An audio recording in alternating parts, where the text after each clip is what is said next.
গত প্রোগ্রামে আমরা শিখেছিলাম কিভাবে একটা ক্যারেক্টার একটা লেটার ইনপুট নিতে হয় এবং সেটা কিভাবে আউটপুট দিতে হয়। কিন্তু আজকে আমরা চাচ্ছি যে আমরা একটা লেটার না, আমরা ধরো পুরো একটা নাম একটা লাইন ইনপুট হিসাবে নিতে চাই।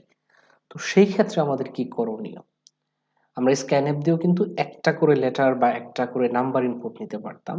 নাম্বার হচ্ছে তুমি একটা নাম্বার স্পেস যদি পড়ে যায়, যেমন ধরো একটা ওয়ার্ড যদি আমরা লিখি তাহলে এখানে কি থাকে, ধরো আমরা ওয়ার্ল্ড লিখলাম, এক্ষেত্রে এখানে আমরা 5টা লেটার দেখতে পাচ্ছি। আবার স্পেস দিয়ে যদি আমরা এখানে লিখি ওয়ার্ল্ড ভিশন তাহলে স্পেস পড়ে যায়। অর্থাৎ স্ক্যানএফ দিয়ে এরকম ইনপুট নেওয়াটা একটু জটিল, একটু ঝামেলাপূর্ণ।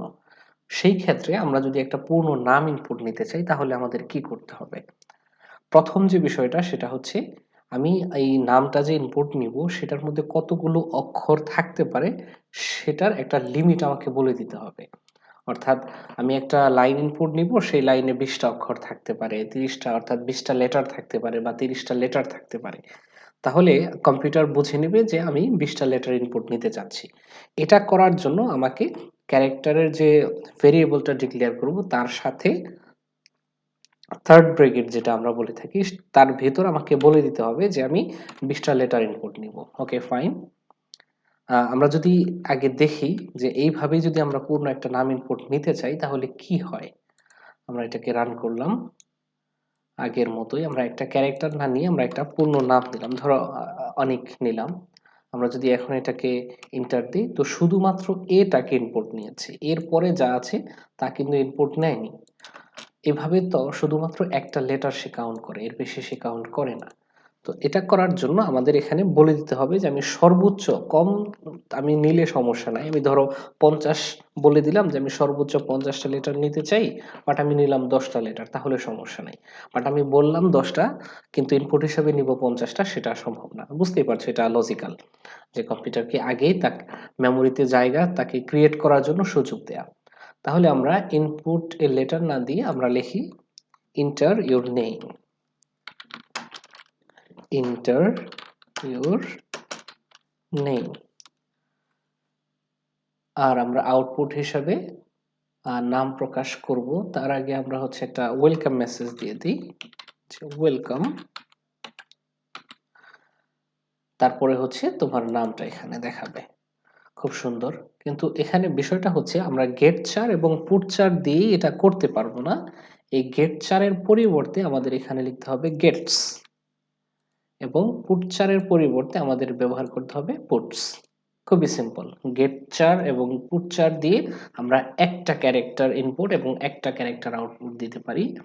আর গেটস অ্যান্ড পুটস এর মাধ্যমে আমরা একাধিক ক্যারেক্টার ইনপুট এবং একাধিক ক্যারেক্টারকে আউটপুট দিতে পারি।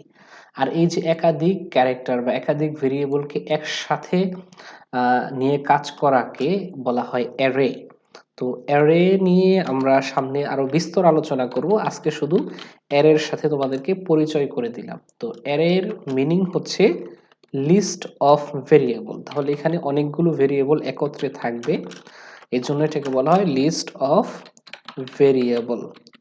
খুবই সিম্পল, অনেকগুলো নাম্বার যখন আমরা একত্রে ইনপুট নিতে হবে তখন আমরা এটা দেখব। কিন্তু নাম্বার বা আদার্স ক্ষেত্রে খুব বেশি লাগে না অ্যারের ব্যবহার, যতটা না লাগে এই ক্যারেক্টার অ্যারে। অর্থাৎ আমরা সাধারণত একটা অক্ষর নিয়ে কাজ করি না, আমরা অনেকগুলো ওয়ার্ড নিয়ে কাজ করি। অনেক সময় একটা ফুল লাইন অথবা ফুল প্যারাগ্রাফ নিয়ে কাজ করতে হয় প্রোগ্রামের ভিতরে, তখন আসলে আমাদের এই ক্যারেক্টার অ্যারেটা অবশ্যই প্রয়োজন পড়ে। তো অ্যারে নিয়ে আমরা বিস্তর সামনে আলোচনা করব, অ্যারে নিয়ে আলাদা অনেকগুলো ভিডিও থাকবে, কমপক্ষে 5-6টা। সেই ক্ষেত্রে আমরা এখানে শুধুমাত্র পরিচিত হলাম অ্যারে বলতে একটা কিছু কিছু আছে আমাদের কাছে সি প্রোগ্রামিং এর ক্ষেত্রে। সব প্রোগ্রামিং এর ক্ষেত্রে অ্যারে আছে। আর গেটস দিয়ে একটা পূর্ণ লাইন ইনপুট নেওয়া হয় এবং গেটস দিয়ে একটা লাইন বা একটা অ্যারে ইনপুট নেওয়া হয় এবং পুটস দিয়ে একটা পূর্ণাঙ্গ অ্যারে আউটপুট দেওয়া হয়।